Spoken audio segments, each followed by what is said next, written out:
Welcome to Sunday Zoom. My name is Gary Johnson. I'm the founder of BlackMenInAmerica.com and your facilitator for today.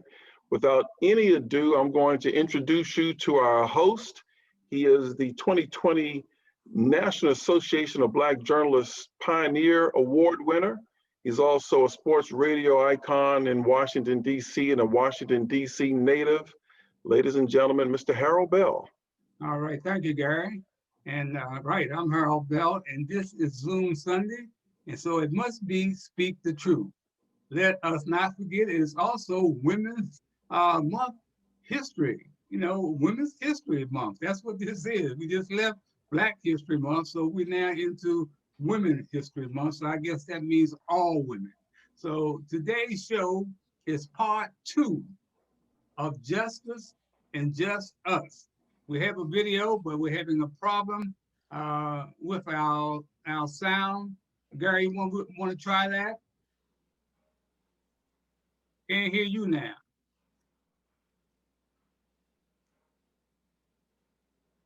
Mute, unmute yourself. Okay. All right, this is Donovan Mitchell meeting with Vice President Kamala Harris. They're meeting to talk about, of course, social justice and community policing. They're in an airport hangar somewhere in the country. We don't know exactly where it is, but Donovan Mitchell is going into his 3rd year as an NBA player. He's one of the young superstars. My cousin from on one side of the tree or not, but he's a cousin of mine, and he's meeting with Kamala Harris. And of course, a lot of people trying to figure out why is Donovan Mitchell meeting with Kamala Harris? What are the big boys, LeBron James, who's supposed to be all about the social media thing? But what I see is it's a great move for Donovan Mitchell, and I don't know what they're planning on doing as far as community policing is concerned. But we take a look at it. That's what we could be talking about today as we talk about justice and just us. Okay, Gary, you can get on out of there.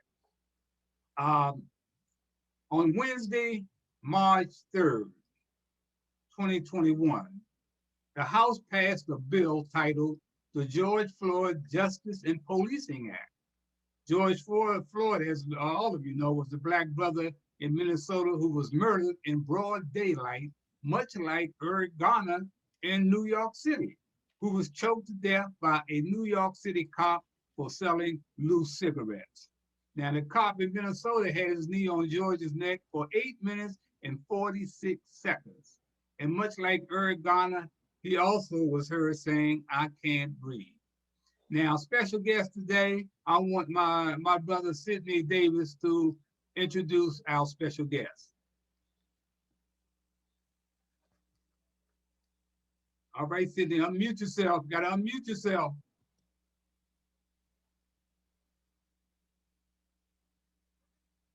Charles Hopkins is the guest for today from the National Action Network. I mean, a couple of months ago, about 10 guys got together at Suitland High School. Charles Hopkins was one of the brothers. He is very distinguished and one of those founders for the John R. Lewis National Action Network, Prince George County. Mr. Hopkins is a very smart brother, very thorough, keeps his word, got backbone. He is the current president for the Prince George County John R. Lewis chapter. And Mr. Hopkins will explain in detail a little more, but I want you to know that he is a brother of character, he keeps his word, and he's of sound principle. Charles, welcome to Speak the Truth. We'll get right back to you. I want to introduce our second guest. He is a journalist, an author, a lecturer. He is a founding member of the Organization of African American Unity. The organization was founded by Brother Malcolm X in 1964. He was also the editor of the OAAU newsletter, Blacklash. He was also a pallbearer for Malcolm X's funeral. He is the author of Witnessing Brother Malcolm X, the Master Teacher. and he is the co-author of The Seventh Child, a family member of Malcolm X. He has lectured on Malcolm X at over 35 colleges and universities across America. He will be looking back on the life and times of Malcolm X. Right now, I want to kick it off. I want to say, Peter Bailey, welcome to Zoom Sunday and Speak the Truth. Thank you so much for taking time out of your busy schedule to be with us. I want to kick the show off with Charles Hopkins. I want to ask Charles Hopkins to tell us about this Action Network, because it's named after somebody that I know 90% of us respect, John Lewis. Tell us about what you guys are planning on doing in Prince George's County, Mr. Hopkins. Thank you very much, and thank you, the panel, for allowing me to come to give y'all some insight into what we're doing with the John R. Lewis National Action Network chapter of Prince George's County. As Sidney said earlier, we did an overview of Prince George's County, and we seen back in the summer of last year that it was a lot of things going on in the county that wasn't reflective of the civil rights movement and what civil rights was all about. So we decided to establish a chapter of the National Action Network. By then, John R. Lewis had not passed away. Once we got to a point where John R. Lewis had passed away, we said, well, this would be a good name to take. The reason why we took his name is because John R. Lewis represented what civil rights is all about. John R. Lewis represented, and we talking about women's history, John R. Lewis represented what Johnny Carr was all about, Fannie Lou Hamer was all about. These sisters that was in Selma, Alabama, and was instrumental in the Montgomery bus boycott. So John R. Lewis represented them. In that regard, we decided that we would take up the mantle of doing that in Prince George's County. We recognize that Prince George's County, although it's predominantly Black, we recognize that that don't mean nothing in terms of whether or not your civil rights are being violated. Your civil rights can be violated by anybody of any color. The civil rights was not an issue of color, it was an issue of equity and an issue of your rights as a human being being protected. So we decided that we would get this chapter together, which we had, it's embryonic, and we decided that what we would do, after we got organized, we came up with 10 points program to identify issues in PG County or anywhere that reflects violation of civil rights. And we recognize that now in Prince George's County, the biggest thing that we recognize in Prince George's County is no budget equity. That when the monies come out, the money is not being distributed equally to all the communities. We recognize that in Prince George's County, there is a nepotism system that's going on, and the nepotism is in the form of homeboys and homegirls. So the nepotism is based on you my man, you my sister, you my friend. I'm gonna let you get the bulk, the lion's share of the contracts, and the persons that small business, minority business can't get the contracts because they're not a part of the network. We was meeting with the Ethiopian community, and they was telling us that they trying to get a contract to expand their parking lot, and they was told that they gotta find somebody that knows somebody that can get somebody to help them. Basically saying like, you don't know nobody, you don't know whose pocket you can rub, you don't know no pocket you can fill up. So we're John R. Lewis, National Action Network, chapter Prince George's County, is here to serve notice on the county. One last point before I'll turn it back over to you. Mm-hmm. We're in the process of developing a report card for all elected officials in PG County. We're in the process of identifying what their responsibilities are and how they vote on bills and how they vote on issues relative to the community. This report card that we're developing is at the end of the day, when it comes time for them to run for office, then we're gonna let their record reflect what they did and what they didn't do, and we're gonna educate the community about that. We're a community, we call ourselves civil rights visionaries. And when you look at the National Action Network, the National Action Network say that to keep the dream of Dr. King alive. So we say that if Dr. King had a dream, then we envision what his dream would be like in 2021. What his dream would be like in 2021, he would have been up on the hill with George Floyd. What his dream would be like in 2021, he'd be out here talking about why you don't have equity in the COVID distribution. If his dream was, if his here today, he would be saying like, well, why is it that the police budget is so larger than the school budget? This what his dream would be. This is what his vision. So we envision this, and we seek to imply or implement his dream through our vision, and our vision is reflected in our 10 points.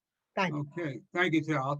First, I want to do, I forgot to do this again, but I want to introduce my team because they are the most important part of the show. I want to introduce, of course, Jackie Jones. Jackie Jones has been a part of Inside Sports, this network, and everything I've been doing in the community for 40 plus years. She's a pioneer as far as a writer with the Washington Post. She's written for the Baltimore Sun, the New York Post, and she is now the Assistant Dean of Communications at Morgan State University. I want to welcome, of course, Jackie to the show. Also joining us is my longtime friend, a pioneer when it comes to sports talk shows and radio talk shows out of Kansas. She was the first female to have her own sports talk show in Kansas, and then came to Washington, D.C. to WTTG Channel 5, where she was the first Black female sportscaster. She has had a show on Sirius XM radio for a number of years. She's an actress. You name it, she does it all. And I'm talking with my friend, Miss Maggie Linton. How you doing, Maggie? Good to see you. Okay. Also joining us is the young guy in this group. We call him CJ. He's a youth advocate. He's a sports advocate. He knows what's going on in politics, and we learn a lot from CJ with this show. So I would like to welcome the one and only Chris Johnson. Also joining us is my community advocate, Juanita Bright. She has been with us for a number of weeks, and she's come on, intricate part of the show. She's a senior advocate. She's out in the community, DC, PG County, you know, she's walking the walk. She's not just talking talk. Thanks for coming on, Juanita. Thanks for being on the show. Also, a young man that has been in this area for a number of years, a native Washingtonian, a writer, a very distinguished writer for the Washington Post. I would like to welcome, see that he has taken time out to be on the show today, Mr. Eddie Sargent. Eddie, thank you for taking time out to be here. Also, we got my friend who's been in the struggle, man, for a number of years. The things that he has been able to bring to this program with the Black farmer has been phenomenal. To watch that struggle and watch to see where it has come today. He is the president of the USDA and the arm that's really been out front in the battle for the Black farmer all over this country. He's going to bring us some good news later on. He has a letter that he wants to read us that I found very exciting. My teammate and former Spingarn High School buddy, Mr. Lawrence Lucas. Lawrence is with us today. Okay, let me see who else we got here. Oh, my man, Jacques Chevalier. I told Jacques on this show today, man, you missed your coming. You should be in Hollywood. You should be on the big screen. Jacques is a native Washingtonian. He's a businessman. Been out in the community all his life. He's one of those guys that you call that's been in the struggle. Not, like I said, not just talking the talk, but walking the walk. Let's see. Anybody else? I want everybody else who I have not even visited. Please introduce yourself. Let's go up here in the corner to Nanette. She is Nanette. Tell us who you are and why you here. Okay. Good afternoon, everybody. I'm glad to be here. And Sidney, thank you for inviting me. I've just been hanging around PG County since 2003. I have been working, I'm going to say somewhat silently, as an advocate for homeowners in terms of foreclosure, because I discovered that there were several things that we weren't aware of. So that's what I am bringing to the show today, and I wanted to share that with everyone. Okay. I think, I'm not sure, in the left-hand corner, is that Michael? Michael, is that you in the left-hand corner down there? Michael Jackson, who is that? In the left-hand corner. Michael, you in the dark. Yeah, I'm in my hotel room, but I'm on the show. And okay, that is you, huh, Michael? yeah, Okay, Michael is a U.S. District Yes, Attorney in in Alabama, and Michael was on the show last week, and I invited him back with an open invitation to bring us up to date on what that bill means that the House just passed as far as concerned with George Floyd. So we'll get back to Michael. Also, I want to introduce over here in the right corner. Yeah, baby, right there. Put the pretty hat on. Okay, yeah, thank you very much. Nkechi Taifa.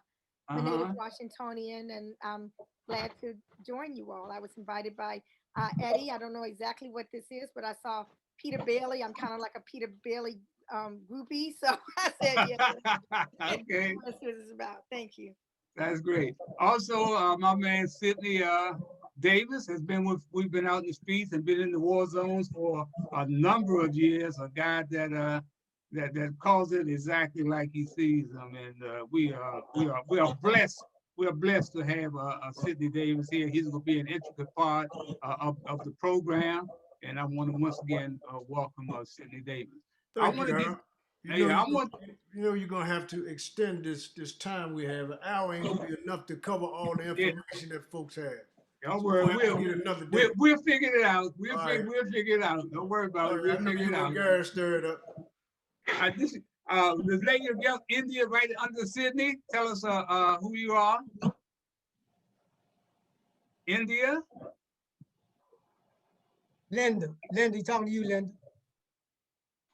Unmute. You got unmute yourself. Unmute. Okay, I just did. Hello, you guys. My name is Linda Mercer. I am a retired WMATA employee, and I have been an advocate for wrongful terminations, discrimination, sexual harassment in the workplace. And also I am a longtime PG County resident. Lost my son to a stray bullet. So I am an advocate for reaching out to other mothers that have lost children. PG County does not have a lot of programs like DC do. When it comes to that, that's a monkey within itself, because not only do you deal with the loss of a loved one, but you deal with depression of the siblings. That is something that is not taught of how to deal with that depression, because when these kids lose their other siblings, it takes a toll on them, and it's hard on them, especially when they're at school age. Okay, so we're gonna get right back to you. We will have you come back. What I want to do right now, I want to switch from, of course, Charles. I want to switch over to Peter, Peter Bailey. Peter, tell us about, this last week they celebrated, well, it wasn't no celebration. It was the 56th anniversary of the assassination of Dr. Martin Luther King, and his daughters showed up with a letter they wanted to read to the public about the assassination of their father. Peter, bring us up to date on that.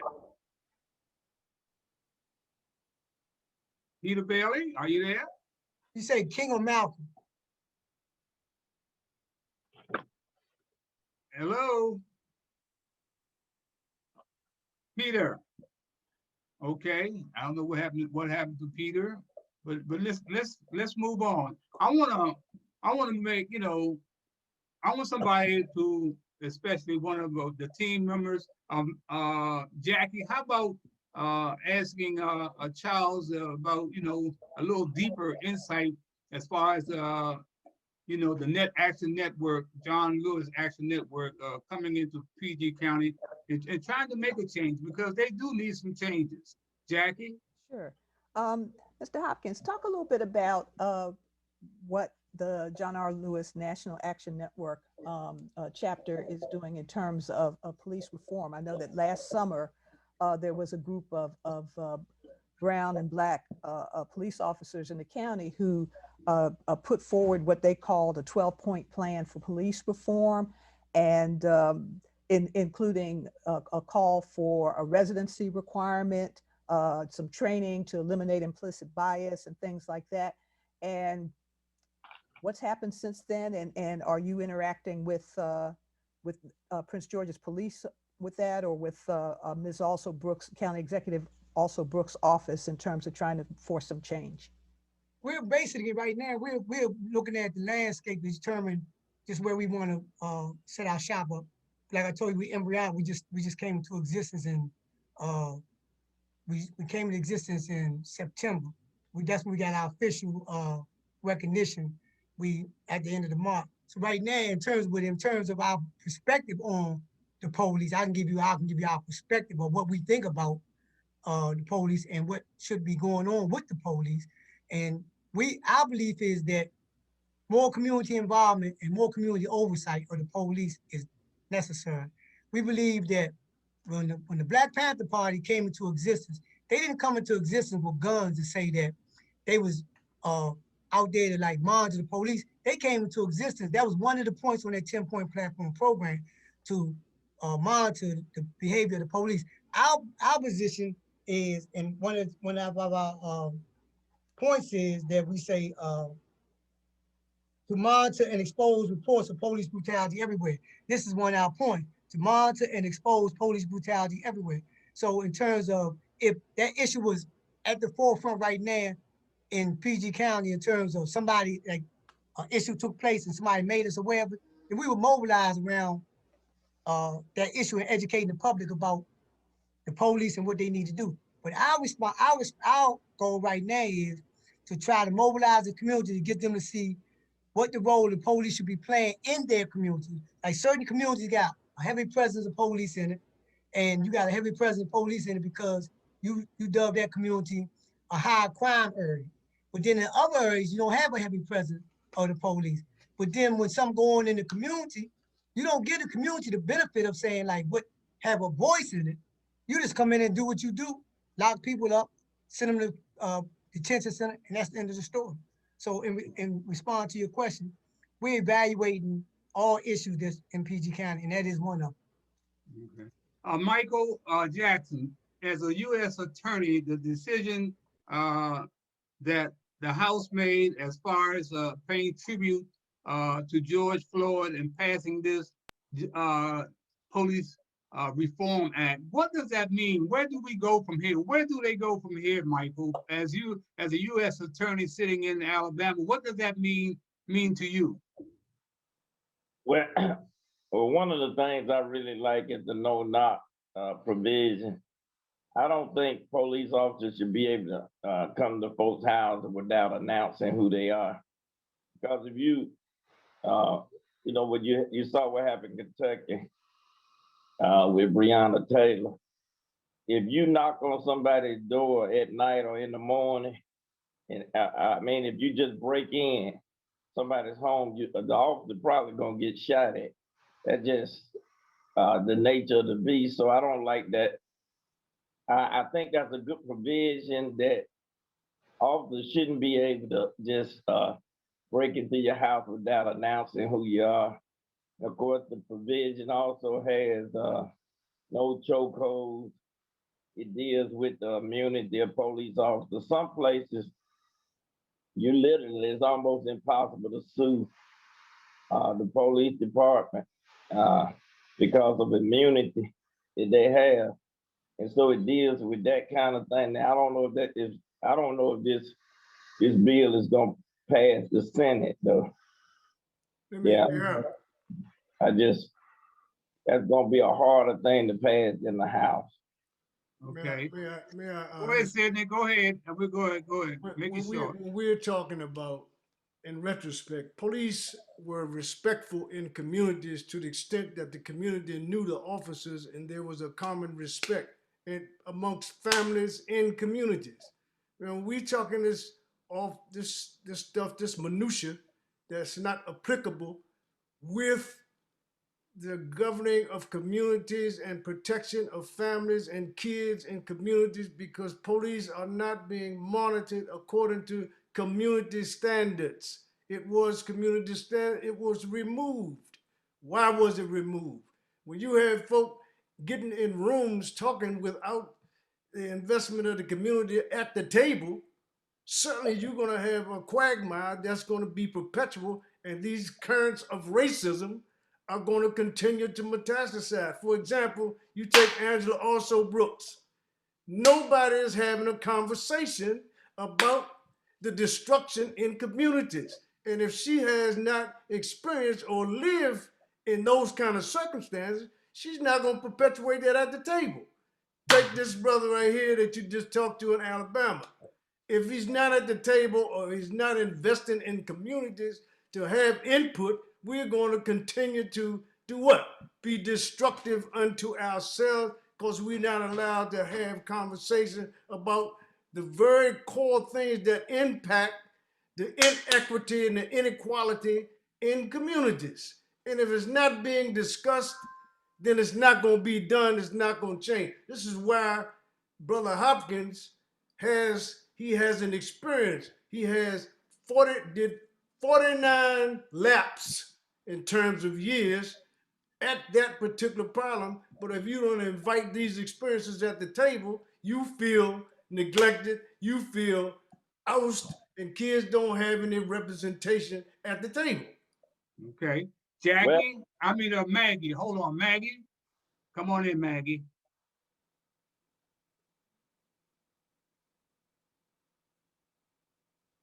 We can't hear you. Unmute yourself. Unmute yourself.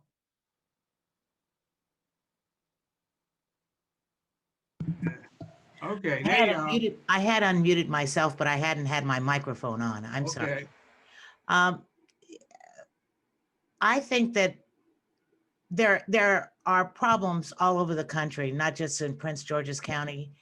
This bill needs to be as strong as it can be. I'm married to a police officer. I don't know if many of you all know that. You know, he was on the Baltimore City Police Department for 35.5 years. And in every department, there are good guys and bad guys.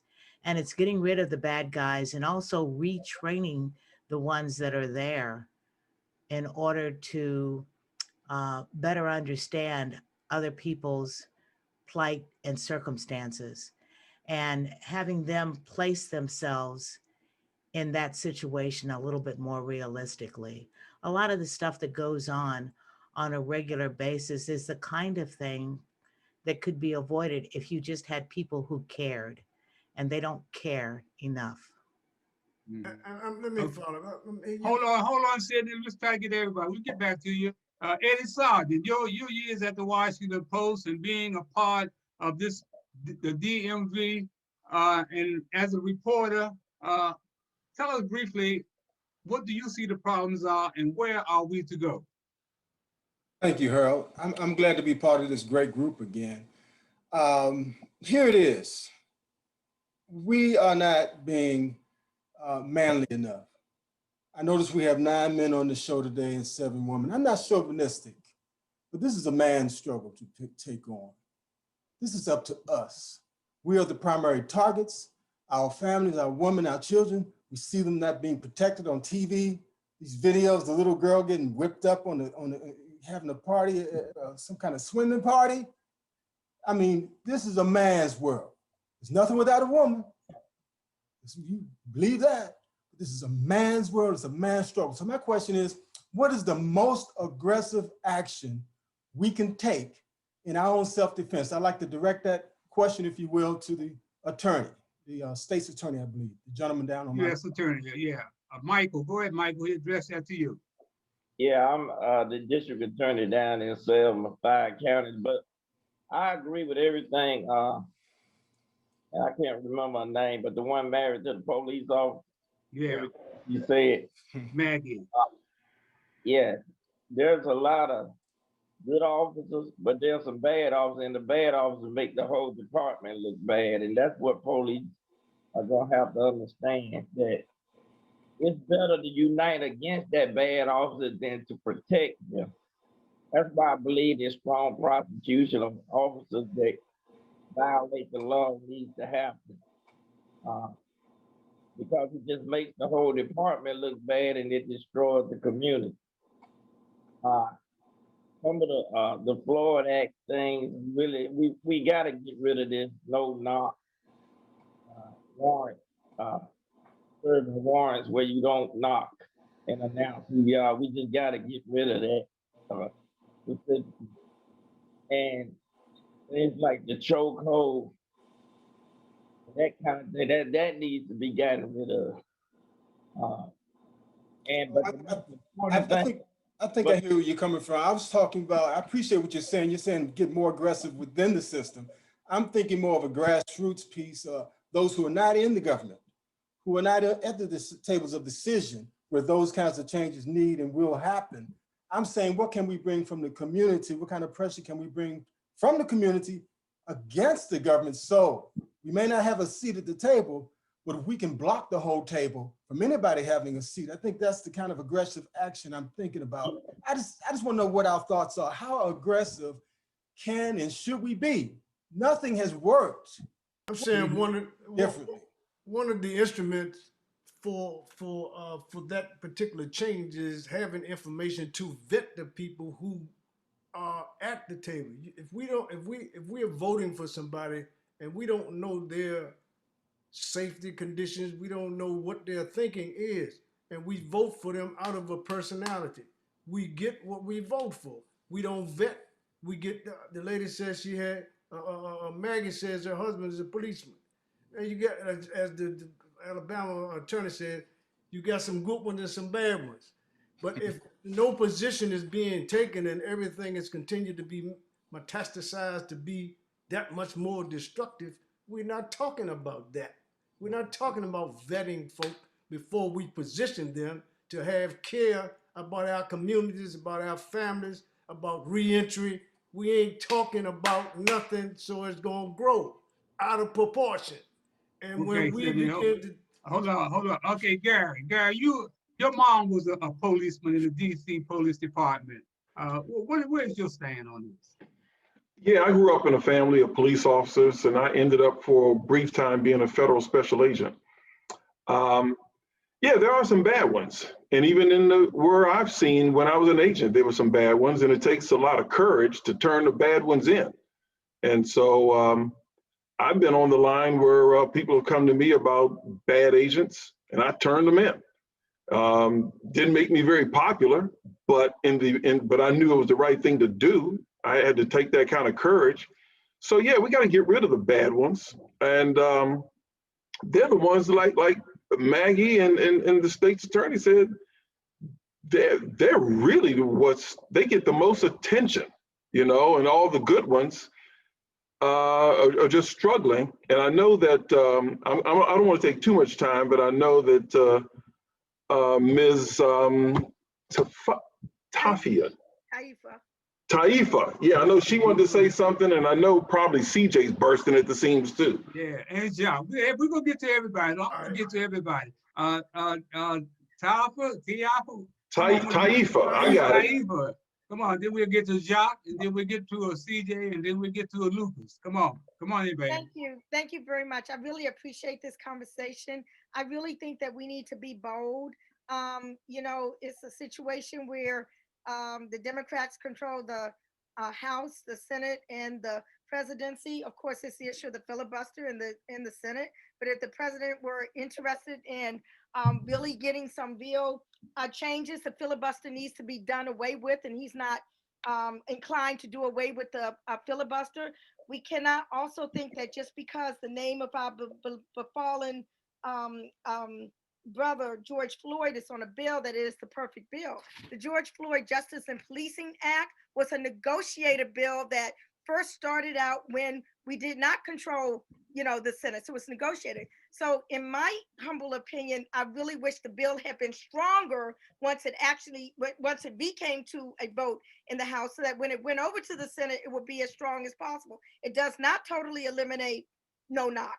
It does not totally eliminate qualified immunity. It's only, partial. So that when it goes to the Senate, it's going to be watered down even further. I mean, much, much, much, much, much further. If it even gets the opportunity at all. So I'm just saying now is the time to go bold, to be bold, and to get as much. They didn't have any problems being bold when they were in power.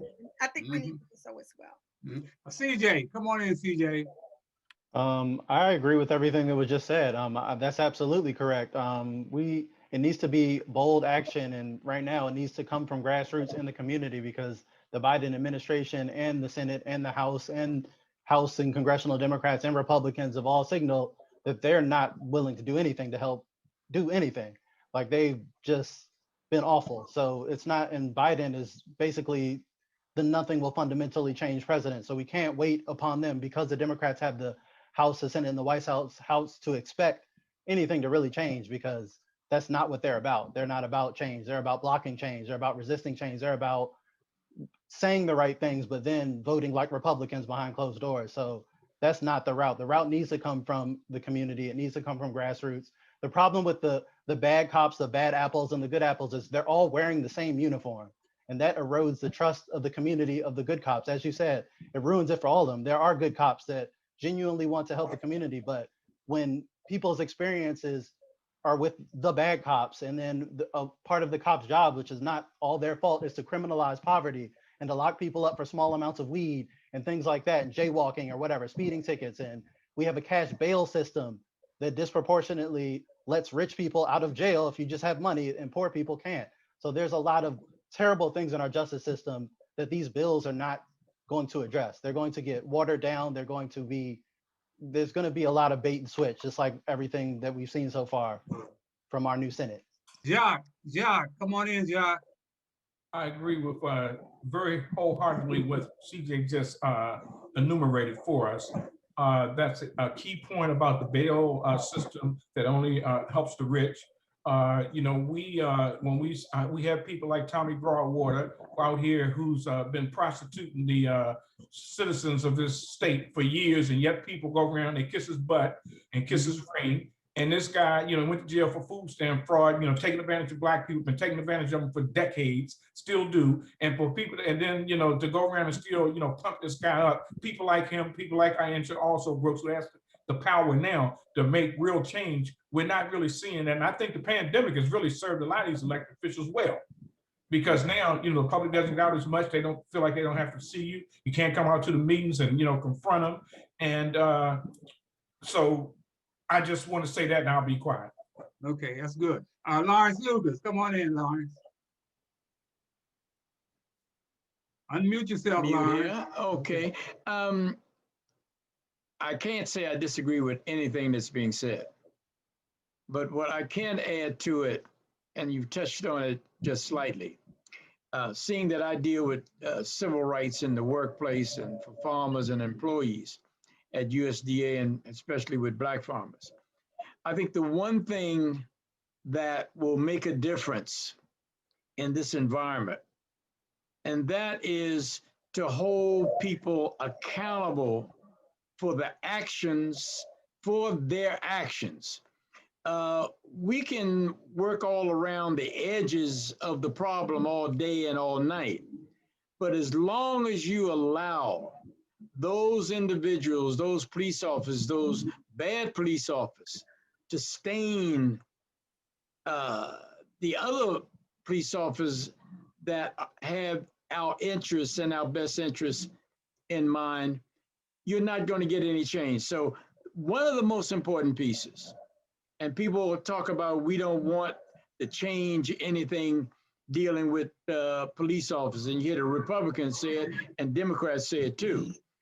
You have to hold those individuals, those bad officers, accountable.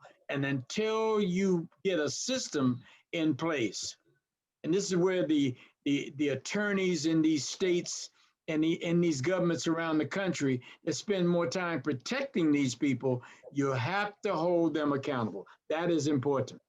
Okay, Linda, I want to bring you back in because you lost a loved one because of gun violence. Take it up from there, Linda. I'm gonna say I like the fact that we talked about being bold. And one of the things about being bold, my son has been gone 14 years, and I lost contact with the detective that was working on it. So his case is basically a cold case. In PG County, remember they asked for a report from PG County. In the report, they asked to include how many people have been pulled over, motorists, how many brown people were pulled over, and you gave them a ticket versus the white people that was pulled over. Now, remember, PG County refused to give up this report. Last time I checked, I hadn't heard whether they gave it up.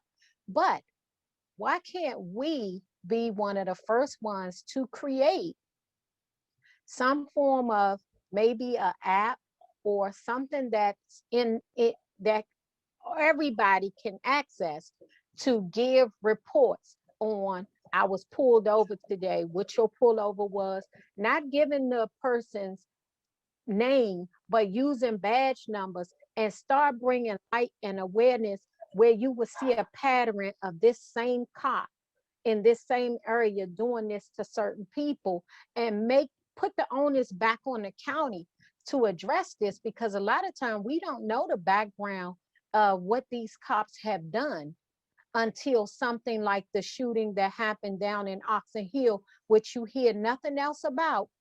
The guy handcuffed in the front seat, shot. You haven't heard nothing else. You haven't heard nothing else They had to about pay that. out $20 million, Linda. Juanita Bright, I'm sorry, baby. I didn't mean to go by you. Juanita, come on in and take this up. And we're Sydney, we're going overtime, Sydney, so don't worry about it. Come on, Juanita, go ahead. Hey everybody. So everything basically that I heard, I agree with. I have a couple of comments. One, there are a lot of small groups that organize and get together to address pieces of the puzzle. And unfortunately, in order to invest the time and energy that it takes to really communicate with the community about the concerns and things like that, and to generate information, it takes money. A lot of these groups that get together, and I don't know if that's the case with Charles, but a lot of these groups that get together only have a limited amount of resources, and they set up their groups to address certain issues, but it's all a part of a bigger puzzle, a bigger picture. Of course, I'm a grassroots person, so I'm always advocating for a way for information to get generated into the communities, to layman people, because you can't get people to get up and stand for something if they don't know nothing. And we can't operate in a place of emotion. We have to operate from the power of information.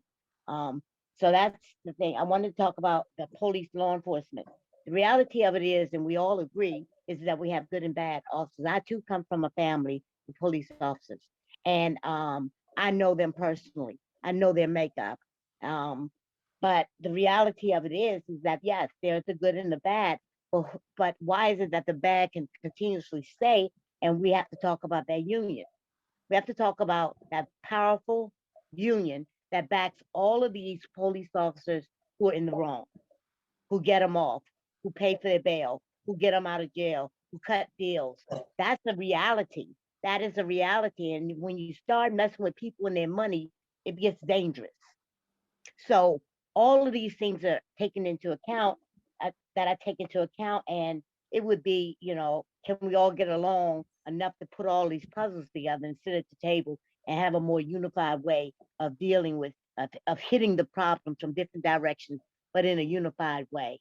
The other thing I wanted to say is that when we vote for politicians, and I heard somebody say a lot of times we gung ho for supporting people based on their personality, based on their characteristics, based on who, who's who and whose neighborhood. But once they get into office, usually, in my opinion, in my experience, they operate basically based on the people that are around them and the information that they're funneling to them. That's not to that's not to negate the fact that there's other extenuating circumstances that get people to make decisions and do things. But yeah, so those are just my concerns. I love it when I come onto this panel and I hear all these different people that are doing some amazing things within the realm of what they can do. And so that's all I got. Okay, guys, we're gonna go to 1:30, but let me say this. I want to hear everybody. 1:30. I hold up. I want to hear everybody. I'm gonna come back to the net. I've been in this struggle for over 50 some years, and you talking about being bold. Nobody's been more bolder than me when it comes to fighting brutality, the racism, the thin blue line, the code of silence. Both of my brothers, served on the department. My brother Earl was a stand-up cop for 14 years, had to fight that same code of silence where he was sold out by another black chief, you understand? End up in an accident because they assigned him to the police and fire clinic for standing up to be a man. You understand? My brother Bob was a U.S. Marshal for 20 years. I was right there in the fight with him. I'm seeing all of this. But what we got to understand, man, is that we got to call these folks out. I done been down before the DC City Council calling out Peter Newsham with him sitting right in the room that he had no business being the police chief in DC. I gave Bowser, I gave Eleanor Holmes Norton, I gave Murray Che written information on this man's background that he was nothing but a drunk, a woman abuser. I was right in front of the city council, man, and they still hired him. You cannot put that on Trump. It's our leadership that's killing us. Until we attack, Maggie said, yeah, it happens all over. But I'm dealing with what's happening right here in the DMV that I've been up close and been able to see that we are losing ground. Our kids are losing ground. So until we come forward and call out the FOP, which is the power base, who is the Ku Klux Klan. They're the Ku Klux Klan. They're the Ku Klux Klan all over this country. And we sit back and make excuses for Bowser. We make excuses for Arthur Brooks. Here she paid out $20 million to that cop that killed that brother sitting in the car with handcuffs on. He was deranged. He had no business on the force. Then she paid $13 million out to suppress the information on racism in the police department. That's $33 million could have gone to education. And I'm talking about, this is my friend's daughter. You understand? And I've tried to stay back, give them the benefit of the doubt. Eddie done called and tried to get Arthur Brooks on the show to talk about this. They won't even, they don't give us no play. You know why? Because we're not in the clique and we're not just going for anything. We're not just going, these cops are, man, they are hired assassins. They are hired assassins. And all you gotta do is saw what they did to that boy jaywalking in California. They assassinated him in broad daylight for jaywalking. So Harold, what we gonna do, man? What we gonna do? We gotta hook up with Charles. We gotta hook up with Charles in the Action Network. We gotta hook up with Sidney. All of us gotta come together and be one voice. I've been a voice all my life. True. You understand? So now we got these people here. All of you are somebody, and all of us gotta come together, man, as one and call them out. Arthur Brooks done allowed us to have no chief for 9 months without a police chief, and she has not been transparent, man. So yeah, I want to follow up with Mr. Charles. Excuse me, I will follow up. I can get the contact number for anybody who wants to take this offline. We can start talking about a step-by-step plan. I think that's what we need, a step-by-step, minutia to the big picture. Yeah. Charles, I want to thank Michael. Michael, I know that you're a U.S. attorney in Alabama, but still, man, Michael has to get people around him that's going to support him. You understand? And take the case in Alabama, whatever problems they're having in Alabama, Michael got to bring those folks to the table, man, and say enough is enough. That's the same thing we got to do with Charles and Sidney, all of us in the PG County, those of us in DC. We got to come together as one, man. We got to get, that's where we got to take this. That's where we got to go. Just like Eddie Sargent said, Eddie has been there. All of you have been there. All of us have experienced this type of things that they're doing to us, man. But we go to 1:30, and what I want to do, I want to take it back to Jackie. Jackie.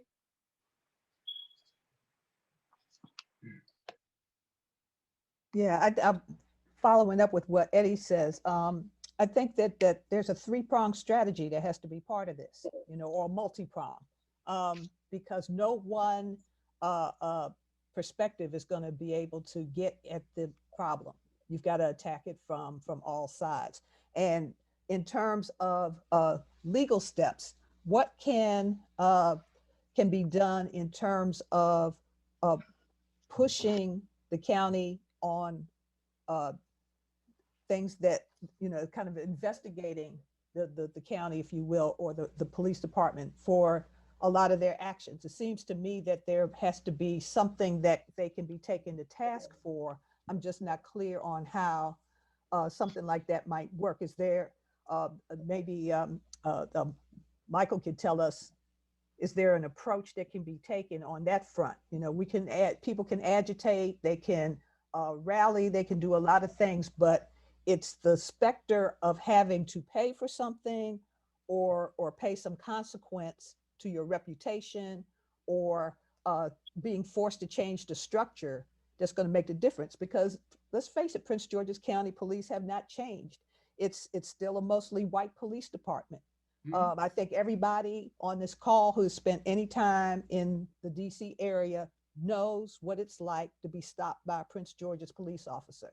And we all have stories of things that have happened to loved ones who have encountered the police. And so there has to be something that forces them to pay attention in a way that they haven't before, and that will force them to take some action. Michael, you got any suggestions, Michael? Yeah, if somebody said this earlier, you really have to tackle these problems on the local level, and that means putting pressure on the mayor and the city council, wherever you are, or the district attorney for that matter. Those officials like that, the local community has to put pressure on them. If a person think they're gonna keep getting reelected no matter what they do, they're not gonna change. That's just fine. So Harold, go ahead. In reference to Jackie. Yeah. Jackie was making an observation of, steps to be taken. And while we are dealing with persons who are having conduct going into job spaces, police, for example, are not being vetted. They're not being skillfully trained. They are being allowed to go in with psychological conditions that are very harmful and detrimental to Black families and to humanity, period. Because you gotta recognize the times that these activities are taking place, the times that people are being killed at night, in the evening, when the community, they have the advantage of the time and when they perform these activities. And we have to look at the times to synchronize how we cut it off.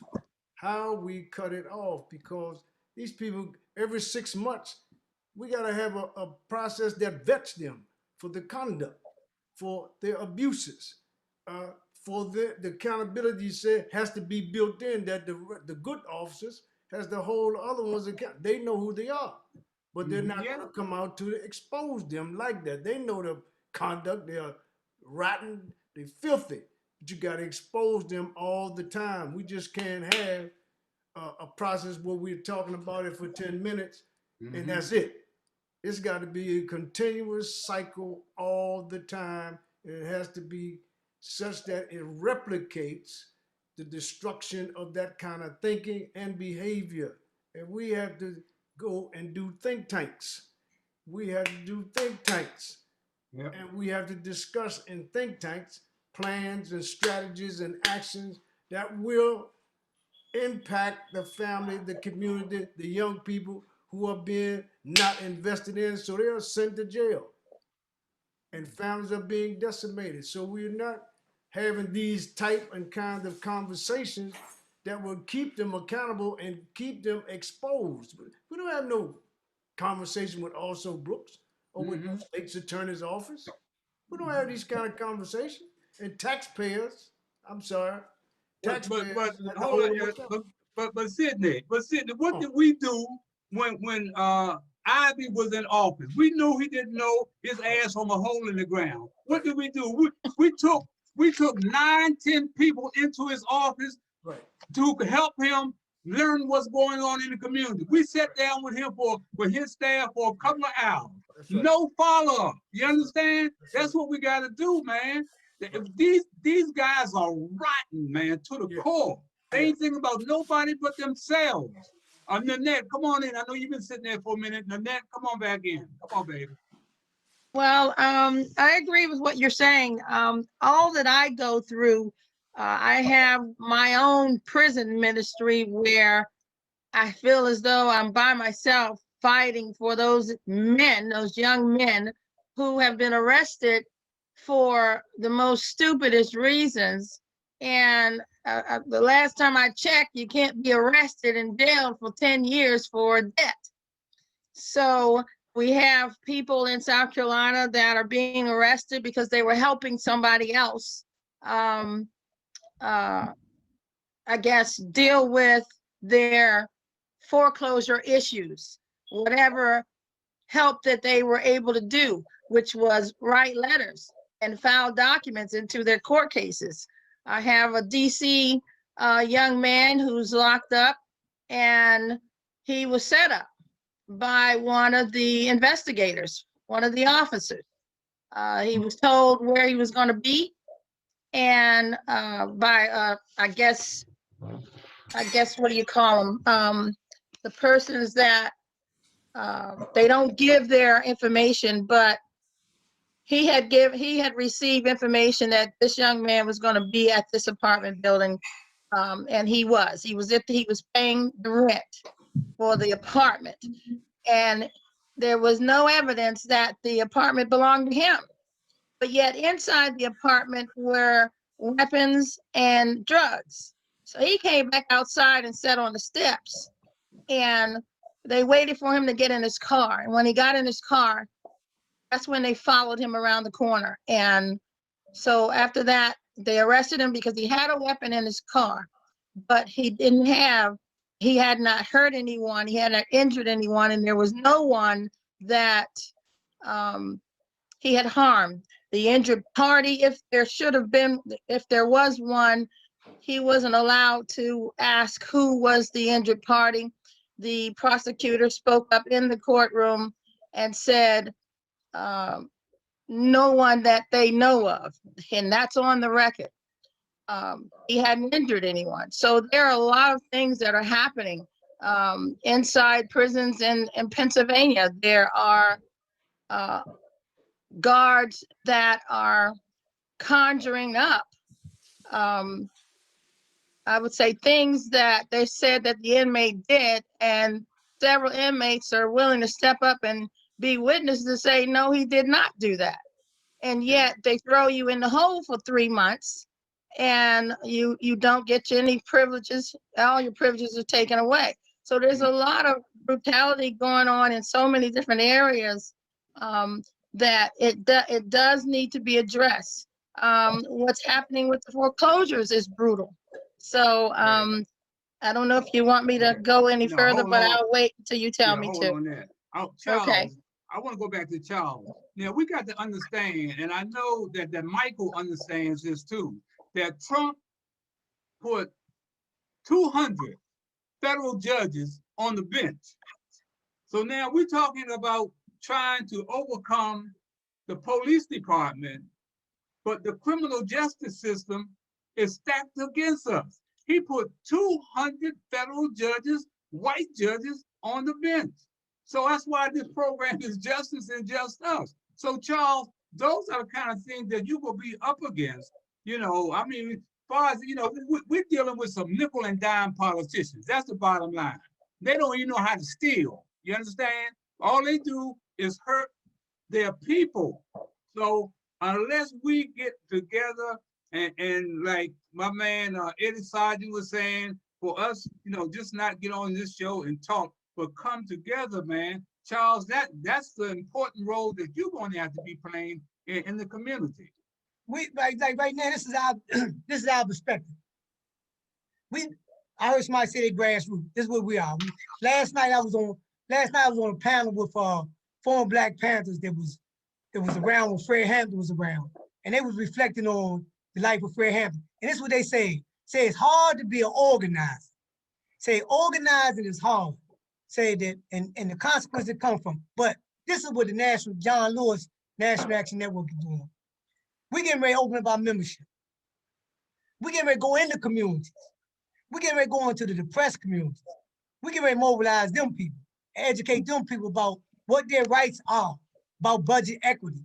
We getting ready to get them and put them on point about this is y'all responsibility. Then once we get them, we're gonna have a series of meetings with the communities, a series of activities going on with the communities. Once we can get them aware of the Also Brooks, once we can get them aware of the Hawkins, once we can get them aware of all these bootlicking, spineless individuals that's getting elected, once we can make them aware of it, we're gonna do the report card. We're gonna do the report card. The report card gonna indict them. We're gonna indict them. What they not doing is gonna indict them. So right now, just like the sister was talking about prison, you got massive amount of people dying in prison from COVID. Ain't nobody saying nothing about it. Hogan ain't saying, look, Hogan got to put a stop on that.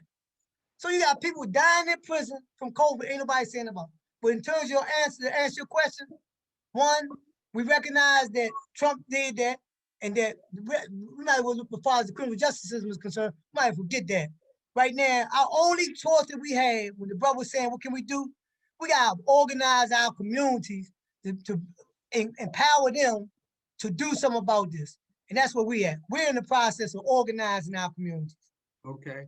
Lawrence Lucas, I want you to read that letter. We're coming back to you, Juanita. We got a half hour. Lawrence Lucas have been fighting out here in the fight, man, with these farmers. We've had him on here several times with the farmers. And Lawrence, bring us up to date where the Black farmers are today. Unmute yourself. I'm coming, here I come. What I want to say is, I think that what you all are saying, I think accountability across the board has to be put into place. Yes. And I've been working with Black farmers and USDA ever since 1977. What we've got now, I sent a letter. I'm not going to read the letter, but I'll give in essence what I sent. I sent a letter that went out on the 5th of March, and it went to Congressman David Scott of Georgia. And it specifically deals with the coalition's concern and the Justice for Black Farmers concern for what is going on at the U.S. Department of Agriculture. I found it important to mention that because I think that politicians have a tendency to take a look at the problem only in their state. So I had to write a letter to set the record straight that this is a problem, just like you have a police problem. That's not the problems that you're having in the police in PG County is across the country. And I was trying to make sure that the USDA Coalition of Minority Employees informed the congressman as to the gravity and the pain and suffering of farmers. We also came up and indicated to him the history that we've had with Elizabeth Warren, the history we've had with Bernie Sanders, the history we've had with Bloomberg when they were running for president. And also make sure that he understands that addressing the problem at USDA has to be a systemic one. When you talk about equity, I don't use the word equity, I use racism in place of that. And I talked about how important that the lawyers at the Department of Agriculture not control the process. I also talked about the importance of the Warnock relief bill, as well as the Justice for Black Farmer Act. And that bill was passed in the Senate with $25 billion. And I'll tell you what those $5 billion is if we have time. We don't have the time. We don't have the time. In the letter, I made it very clear that what you all are doing here and what we did, we brought in people that were looking at the problem, and a documentary is now on the street about the Justice for Black Farmers and what the farmers have suffered. And then we have Tracy McCurdy that works with Black Belt down in Georgia and Arkansas and Alabama, identifying the problem. And then we have a book called, which deals with systemic land theft. So these are some of the kinds of things that he needed to understand before he starts making decisions to eliminate or not make sure that he understands that there are people out there that are suffering, and it's not isolated to Georgia. When he has a hearing on this problem, and he's having one on the 25th, interesting enough, the people who are responsible for the Justice for Black Farmer Act and for the bill that was just passed with $5 billion, none of those people have been invited to that hearing. And I'm trying to make him understand that we've had, and this is what the U.S. Department of Agriculture and the system does. They start having listening sessions. They still talk about programs that don't work. We've investigated and looked at this problem ever since the DJ Miller report, the Crat and Crit report, and all these reports, GAO report, Inspector General report, Harvard report, all these reports. And what they do is they take them and put them in a corner. But in all those reports, and you all have had the same problem. The problem is that you identify the problem and you develop the solution. And don't spend your time talking about the problem, spend your time talking about the solutions. Now, that's what I have put at the hands of the new incoming chairman of the House Ag Committee. Now, let me make one thing clear. The reason why I'm doing what I'm doing is because our leaders in Washington and around the country, and those organizations that say they care about the discrimination, the racism, the sexism, women being raped, women being assaulted, women being denied opportunity, women being harassed. We have to make sure that this new secretary that's put in by Biden, his foot is held to the fire. Now, I'm talking about accountability. So that is what we're doing. But the point is, the work that has to be done is now, and Harold, I'm gonna end. What has to be done is that we have to hold them accountable, and we have to make sure that they do what they're supposed to do and not what they wish to do. We're talking about oversight and implementation, and that's where we are. Thank you for having me on. Yeah. Juanita, you know, I wanted you all to hear that because it's about solutions. There's no doubt about it. It's got to be solution driven if we're going to make any progress, man, in our communities where we are. Juanita, you wanted to say something? Make it real quick, please. Go ahead. And I just wanted to say that, you know, there's, you know, you need some trouble. People need to get loud. You know, I don't know if it's organized, unorganized, I don't care what it is, but I don't have no problem showing up Angela or also Brooke or anybody else's office saying, what the fuck are you doing? Let's stir it up. So I'm just saying that's for me. That you know, you can call it hood. You know, Val, you have always lived in your truth. This is one of the things that I admire and respect about you. We can do the good presentation or we can do the bad presentation. But at the end of the day, if we're saying the same thing in two different lights, so be that means we're going to gather two different groups of folks.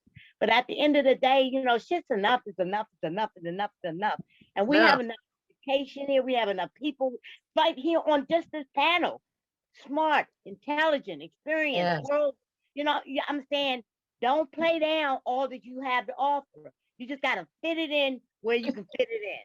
But at the Okay. end of the day, my best gift, the gift that I bring, is I ain't got no problem making some noise. But I want to Sunny. make, but I want to make noise with good information. Don't give me Right. no shady stuff and have me stand up there looking like a fool. So I'm gonna do my leg work. You give it to me, I'm gonna do my leg work. I'm gonna find out how accurate it is. And I understand that there's all these things out here in the world that makes people back up. Oh, you know, you're gonna get sued for it. Man, I don't care nothing about none of that. Yeah. Well, Just Juanita, sue if you can. So I'm just Juanita, saying that's all. I understand exactly where you're coming from because they have always said I'm too confrontational. CJ, come on in here, CJ. Follow up on some of this stuff. Yeah, I agree with a lot that's said. I think it really needs to be some thoughts about disrupting where a lot of the corruption comes from, and the corruption comes from corporate interests and money that buy the politicians. That's why we can't get reform. That's why policies that are incredibly popular, like stimulus checks and things like that, they can't seem to get done in DC and things. But when there's a military bill, when there's a Wall Street bailout to be had, it passes overnight with incredible margins. And this is not just Senate politicians, but down to the local levels as well. We're talking about PG County. We're talking about a lot of sketchy things where people get into office and all of a sudden they start acting and voting real differently, which is why I think the report card, also excellent idea. That needs to be of the forefront. We need to make that as mainstream as Uber, as anything, you know, like as an app, the people to be able to hold politicians accountable based off of their votes and their records, not off of what they say or off of their personalities, but based off of their records alone, not what they promised to do, not what they plan to do, not what they could do if the Senate parliamentarian let them or something. Like, no, what is done and what is not done, straight up. It's not a popularity contest. It needs to be about policy. And another way to disrupt the money is a general strike, because a lot of these corporations profit off of a lot of these terrible decisions that work against the public and the community and in the nation at large. So if you disrupt the corporations that are buying the politicians, that is a way to disrupt the system. The NBA players flirted with doing that last during the bubble. When the Milwaukee Bucks refused to play that game, corporate sponsors nearly crapped their pants. They didn't know what to do. There was panic ensued everywhere. And then they got a call from Obama that told them, you know, settle down, don't stir that much trouble, you know, play the game. But like, we need to stir up the trouble. That's, as was said, that needs to be, we can't be afraid to wield power as people the way the politicians shamelessly wield power for their own interests. Okay, we've run out of time, but I'm gonna go around the horn and I'm gonna give everybody a minute. Sidney, that means you a minute. We gotta take a minute. Everybody, we gotta run out of time. I want everybody to close out the show because Jackie has a commentary that I want her to do. So I'm gonna skip over Jackie. I'm gonna go to Ed Sargent. Ed, take it up and kind of close it out, man. Within a minute. Freedom is not given, it's taken. That's good. Okay. Linda? Yeah. I'm sorry. I was researching. I saw somebody said something about the app, and I was looking. They do have an app that's called Pulled Over. So I didn't even hear what you were saying. Yeah, we're closing it out, so I wanted to give you a minute to close out what you got to say about what's happening as far as this program is concerned. I like this. A long time 20-year resident of Glenarden, where there are a lot of young folks there that I was the mom's house in the community.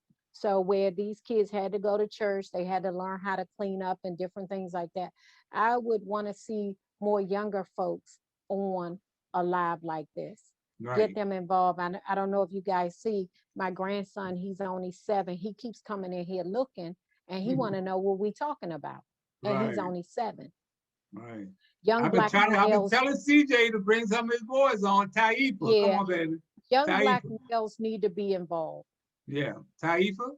All right. So I would just say power concedes nothing without a demand. And hopefully you'll be able to reschedule Peter Bailey at some point too. Yeah, I missed Peter. I don't know what happened there. Okay, Michael. Michael, take a minute, Michael. Well, as y'all know, today is the 56th anniversary of the Bloody Sunday March Oh, yeah, that's right. Uh-huh. Going on in Selma. And the president did do an act to strengthen the Voting Rights Act, and hopefully the bill that just passed the House will pass the Senate, but you all know how that goes with the Senate. So anyway, I just remind everybody what's going on today. You can watch a lot of the stuff going on virtually, and we don't, because the whole bottom line with the police and others is the local politicians have to be held accountable. They will put the pressure on the police department and other folks if they think they're gonna get voted out off. Right. Jackie, I know you got to slip out. How about you was coming with your commentary talking about Vernon Jordan? Yeah, losing Vernon Jordan was a real knock. He was someone who had connections all over the place. And when in this conversation we had today, I thought about somebody like Vernon, who knew how to get to the movers and shakers, who had done the research. He knew what their weak points were. He knew how to make things happen and appear not to trouble the water as he went along. He was only in his 30s when he became the head of the executive director of the Urban League. And he learned from watching what the powerful did and learned how to emulate their tactics to further the cause of civil rights. And so we need somebody like him to aid the cause. And I think there are a number of people who were his mentees over the years who would be good people to get in touch with. Somebody like the head of the Ford Foundation, what is his name? Daryl, I've forgotten, but there are a number of people he took aside, he took under wing and helped develop, and we need to find them and solicit them, their help in furthering the cause, because his loss is a big hit for our community, but he also left a legacy that should be honored. Okay, thank you, Jackie. Charles, you got a minute, Charles. Organize, organize, organize. My man. Okay. Nanette? I just wanted to say that Juanita, Edward, you did speak earlier about coming together. And I'm thinking that with a group this size, we should be able to put together like a prison police department. When I say department, I mean committee underneath this committee, like a subcommittee underneath the group, that we work on specifics. The admin department, the people who are good at writing letters and expressing themselves through their ink pen, admin department. I don't know if you have a contact list out already for everybody so that we can talk before we have our meetings. We may have things that we have come across that we want to bring to Edward's attention or Lawrence's attention or Maggie's attention to say that this is what I found. Which department do you think we should send that to so that we can start working on it? Once you put a group of people together to work on a specific thing, it gets a little bit more closer to coming into fruition so that it can begin. I was on a committee or team, and it was the prison ministry and the foreclosure ministry. What we did was we put together in 12 days a federal package to go out for all of those people that were in this group to submit to the court, the federal system, and we filed that package on every person. It had everything in there that tells you that every move you made was wrong, everything was against the law, that everything was incorrect. So that package went to the federal courts on all those people. So I just wanted to say that particular department came together and put that package together, and it went out within 12 days after we put that group together.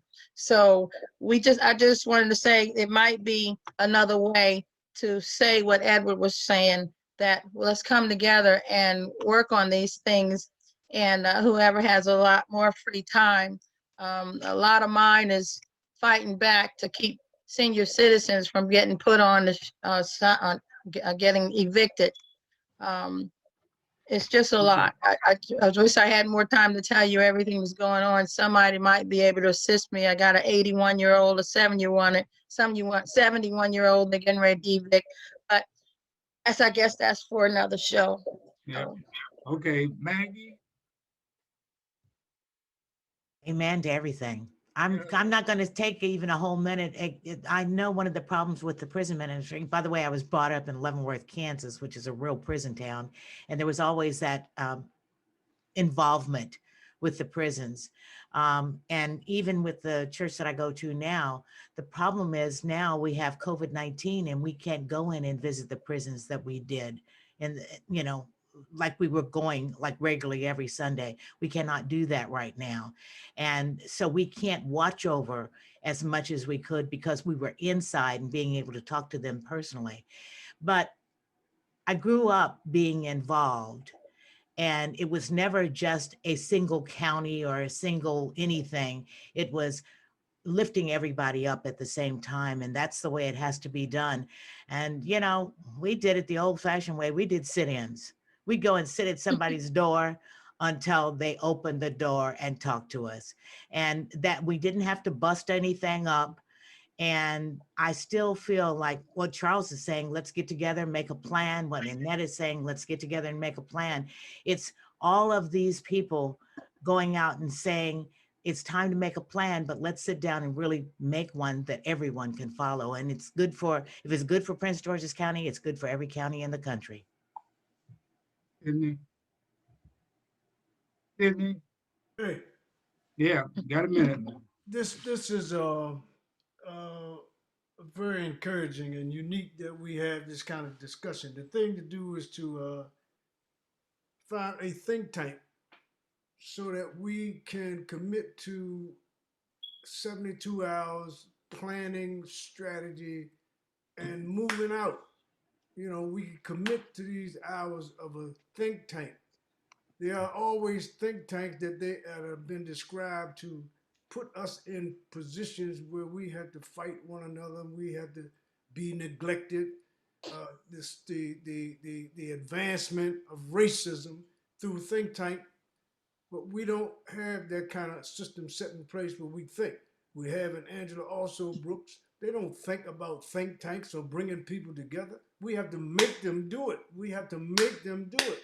If we don't make them do it, we continue to acquiesce in the same destruction. So I hope that you all will get Charles' information. Maggie, I love you. You've been in Kansas. We got work to do in Kansas. There are people. Amen. I want you, Maggie, to be in touch with Charles because we are working with brothers who have been shipped without seeing their families. They've been shipped to Kansas. And so you know the system in Kansas. So I would just say, Harold, yeah, let's continue to be persistent and let's look at this from a think tank position as the Nan was talking about, so we can roll out the strategy every month. We'll roll out. Charles talked about a 10-point plan. Every month we will make this work. Okay. All right. CJ. Yeah, just to respond to your point earlier, I have tried to get some more younger people on the show, but it is incredibly hard to convince people in my generation to get on a show like this because they're so convinced that the system is so incredibly corrupt and broken that there's nothing that can really be done. A lot of people have just thrown their hands up, and to think they see the deep corruption in both the Democratic and Republican Party, see that there's no way to go, see that there have been people like you guys who have been fighting for decades, for generations, fighting the good fight, and we're still fighting this fight. And like to try to keep the fire and the inspiration going is part of the challenge, and to try to convince them that yes, there is still a fight. Like we got to go down fighting if you're going to go down. You can't just lay down and accept the corruption, accept the police killing us with impunity. We can't just accept the rapid income inequality that's happening over COVID. Billionaires have profited more than they've ever profited over the pandemic, while the economy has crashed and collapsed for the rest of us. Like we Yeah. can't just accept that as acceptable. We have to keep fighting. And I'm just going to try to keep that fight going and show people that it's not hopeless. Okay, Gary, close it out. Gary. If you want to follow the corruption, follow the money. That's right. That's right. But And- they ain't got no money. and accountability. Yeah. Accountability is a big one. And you know what? I really would like to see, let's say, about 5 or 6 members of CJ's generation on this show. I'm going to work with CJ and see if we can get that, because I bet you they will enlighten us with that perspective. Because, you know, I admit that I probably have some blind spots and I'm in the struggle. So I probably have some blind spots. So that's what I'll do. I'll yield my time, Mr. Speaker, and we can work together for a contact list if required. Yeah. And I have two grandsons, CJ too. All right, there you go. Okay, Lynette, we'll be in touch. I just want to say this, in going out of here, I lost a guy that was in the struggle with me. I was writing a piece on when officer friendly is no longer officer friendly. You can go on blackmenamerica.com and read that. And I was putting him in the story, and I decided that I need to go find some more information on him, what high school he graduated from. This guy was an FBI undercover agent that was in the streets with me in 1968. When I had nothing but a police badge for 3 nights and 3 days. I let Tillman O'Brien convince me to take a police badge to get me through the military and police barricades, because he thought I could make a difference. And I met this brother by the name of Wayne Davis. He was an undercover FBI agent. Man, we became fast friends. And he was the one responsible for me telling Marion Berry to back up, man, chill out. We're coming after you. But as you know, Marion always thinking ahead of everybody else. I got everything undercover. And of course, several months later, the bitch set him up. Well, Wayne Davis went on to become the second Black agent to sit at a supervisor at a desk at headquarters downtown, the second. Then he went on up to Detroit to be FBI agent in charge in the Detroit office. And I hooked up with him in Detroit, and he took me on a tour of everything, you know. And then I took him to the Tommy Hearns Papino Cuevas fight, where Tommy won his first welterweight bout, right? So Wayne was a very special guy. So now I'm writing, and he's been on my show a couple of times for Black History Month, and I'm writing this thing up. He done retired, and I said, let me find out where school Wayne, and what did I read? Wayne Davis passed last year at age 81. I lost my breath for about 10 seconds. You understand? But he was a great human being, a great guy who looked out for the plight of his people, man. And now he's gone. So in this fight, I'm not only in it for my brother Earl, my brother Bobby. I'm in this fight for Wayne Davis, because I know there are good cops out there, man, that care about us. But we got to get rid of all this riffraff that think that they deserve. They think they're part of white privilege. They think they're part of white privilege. So we got to come together, man, and say, and hook up with Charles, hook up with Eddie, hook up with everybody here, and let's get a think tank. Let's come up with solutions. And I want to thank you guys. This is always educational for me. I'm learning. This time out, I'm still glad that I got a voice. I'm still glad I got people like you guys that care. But we got to make a difference. And I want you to remember this, and this is so true. You cannot soar like eagles when you're hanging out with chickens. Until next time, I'm Harold Bell. Thank you. Keep the bread fresh, Harold. Stay safe. Wear your mask. Thank you, everybody. Thank you, Good guys. night, everybody. Hey, Juanita. You guys have a safe week. God bless all. Hey, Maggie. Thank you. Thank you.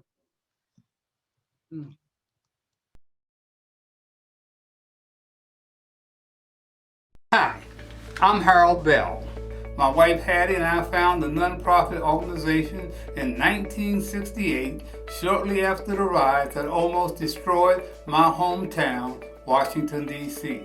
The program caters to the needs of at-risk children as it relates to social services such as education, law enforcement, drug abuse, gang-related violence, and other antisocial behavior.